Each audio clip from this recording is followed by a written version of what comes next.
Hello Capricorn, Sun, Moon, Rising, and Venus signs. Kamusta kayo? Sana po'y nasa mabuti kayong kalagayan. Welcome back po sa Star Tarot. At kung bago kayo dito, welcome din po kayo. Please subscribe, like, share my videos, and leave me a comment kung nakaresonate kayo. So, we have guidance. Ayan. So, feeling ko dito, this is divine guidance na laging nandiyan dyan. Dahil ikaw ay anak ng Diyos, diba? You're the son of God, no? Kaya, lagi kang binabantayan, lagi kang pinoprotektahan, at hindi ka pinapabayaan. Kaya, lagi kang may gabay, no? Lagi kang may guidance ng divine universe. Kaya, wala kang dapat na ipag-alala, wala kang dapat na ikatakot, kasi laging nandiyan dyan, no? Yung divine universe para sa'yo, para samahan ka, no? Samahan ka at protectionan ka at gabayan ka. Okay? Ang importante dito, no? Para mapakinggan mo yung gabay sa'yo, lagi kang makinig, no? Sa inyong intuition, at also pay attention, ano? To the signs, symbols, synchronicities na maaring nakikita mo, kasi those are also guidance sa'yo ng universe. Okay? So, we have the flow. Parang paalala ito sa inyo, no? Na it's better if you just always go with the flow with life. Always go with the flow. Kasi kapag ganon, diba, mapapansin mo na things will be running smoothly kung kayo ay sumusunod lang sa agos ng buhay. Hindi kayo kumukontra, hindi kayo nagmamaktol, or hindi kayo nagke-question, ano, sa kung ano ang nangyayari, ano ang ginagawa ng universe, diba? So, mas maganda ang flow ng lahat.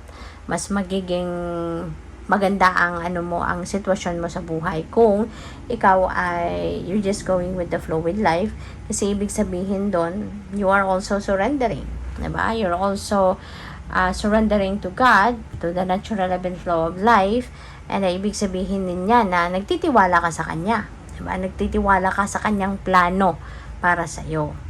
So, you can expect, no, na things will be running smoothly kapag ganyan. So, maraming salamat for subscribing, and if you haven't subscribed yet, subscribe na kayo. And also, maraming salamat din for not skipping the ads. Malaking bagay yan sa akin. And also, please click the join button sa baba ng video kung gusto niyo na mag-join sa membership. So, napakaganda. Oh, good fortune. May swerte na dadating. May swerteng babalot sa inyo sa ngayon. So, this is a huge blessing, diba? Na may good fortune. So, hindi lang ito sa iisang parte ng buhay mo na magkakaroon ka ng swerte. But this could be swerte in all areas of life. O pwedeng siswertehin ka na ngayon sa relasyon, siswertehin ka sa pamilya, sa mga kapatid, sa mga kaibigan, sa pera, sa business, sa career, you know? Yung fortune na to could be in all areas of life. So, kaya yun. Epiphany, seek clarity kung kayo ay naguguluhan. If you are in the fork in the road energy, so it's better to, magdasal ka, ask for clarity, ask for enlightenment, ask for illumination from the divine. Okay? Kasi alam naman natin lahat, hindi natutulog ang Diyos, diba? God never sleeps. Kaya kahit anong oras, magdasal ka, diba? Kahit ano man ang iyong sitwasyon, magdasal ka. Lalo na ako ngayon, no? Na siguro kailangan mo ng kalinawan sa inyong isipan. So, just keep on praying. Alright? Kasi lagi naman na nakikinig ang divine universe. So, tingnan natin kung ano pa ang mga ganap. Ano pa ang mga mensahe, energy surrounding you in the next couple of weeks. So, we have Two of Swords. Ayan na nga, no? Kaya pala kailangan ninyo ng clarity. Kasi may confusion. No? Confused talaga ang iba sa inyo. Maaaring meron sitwasyon dito na kailangan mong pagdesisyonan, but you can't make up your mind. No? Naguguluhan ka. Kaya yon.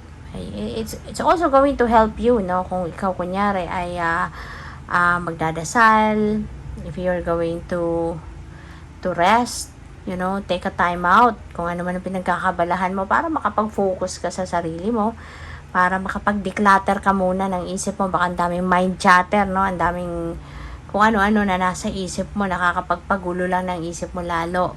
So, yun, clear your mind, mag-meditate ka, napaka-effective din gawin yan, no? Kapag tayo nagme-meditate, para tayong nakakapag-renew ng sarili. We are giving ourselves a chance for a rebirth, no? Kapag tayo nagme-meditate, gawin niyo yon kasi makakatulong yun sa'yo na magkaroon kayo ng direksyon.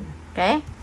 So, what else? We have King of Swords. Ayan. So, kung pwedeng kayo ay hihingin ng tulong dito. No? This is someone na matured na.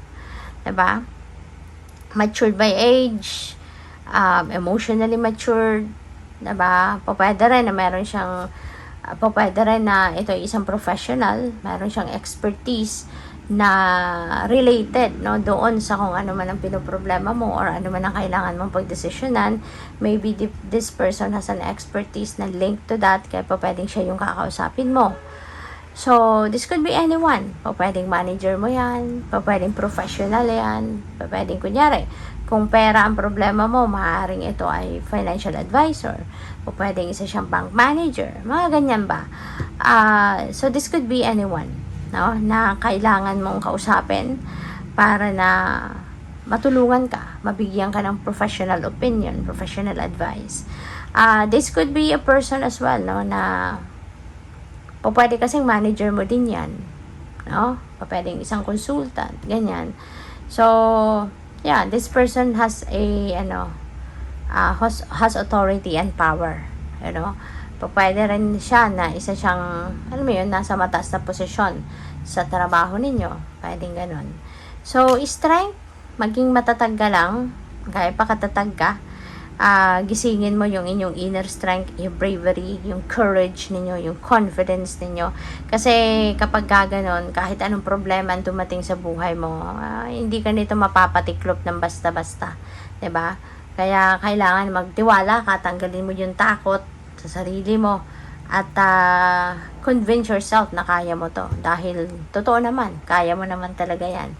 Kung ano man ang mga problema pinagdadaanan mo, may solusyon yan, kaya mo yan, diba? Always remember na lahat may solusyon, no? Walang problema na walang solusyon. Kaya kung ano man yung pinoproblema mo, masusolusyonan mo yan, kakayanin mo yan. Okay? So, what else? We have 10 of Pentacles. Wow. Ito yung magandang problema. Pera. Diba? Ang daming pera. Siguro, malilito ka saan ko kayo ilalagay ang pera ko. Diba? This could be a windfall of money na dadating. As in, malaking amount of money ang pwedeng dumating. Kaya, pwede magkukonsulta ka sa bank advisor, mga ganyan. Diba? Paano mo ma-manage yung pera mo. So, yan ang maganda. This could be the start of you saving a lot of money. O pwedeng dito, ma-secured mo na yung financial security and stability. Yung inyong financial future, talagang secured na yan. Ganon. So, kung saan man magagaling ang perang ito, o pwedeng, yun nga, pwedeng windfall, o pwedeng galing sa trabaho, o pwedeng retirement money ito. Baka nag-retire lang iba sa inyo. O pwede rin na pamana yan sa inyo, inheritance, no? So, it could come from different sources, depende sa inyong sitwasyon, but definitely, ito na yung time na magiging yayamanin ka na. Okay? Good luck. Thank you for watching. Love and light. Namaste.